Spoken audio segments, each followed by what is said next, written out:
Kurtzman has appeared on the latest episode of The Ready Room with host Wil Wheaton. Oh. Will was asking, what is the future of the Star Trek universe? We have Strange New Worlds.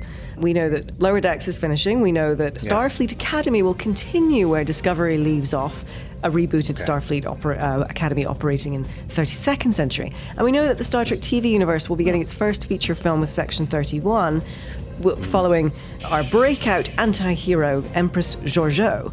Now, all of that said, what's going to happen? And Kurtzman gave an extensive answer to that question, letting fans know that there is plenty of Star Trek right now, which I kind of disagree with, because we're losing it.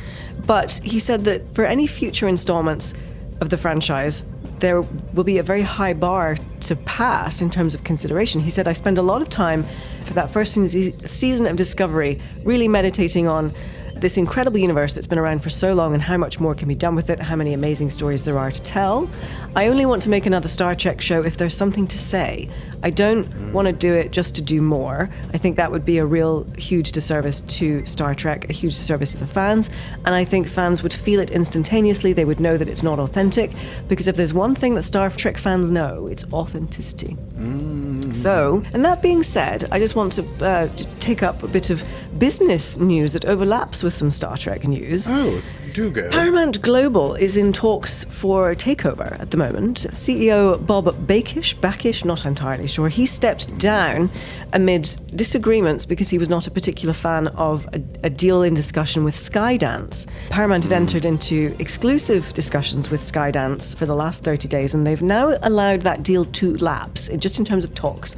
And now private equity giant Apollo is having discussions with Sony about a collaborative bid for Paramount. So it's hard to say what's going to happen, but we do know that Paramount's streaming efforts to date remain unprofitable, which I think, unfortunately, will impact the Star Trek universe. So not terribly good news.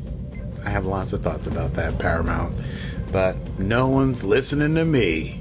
Hopefully, there will be a great idea that passes Alex Kurtzman's bar, and we'll have more Star Trek in the future.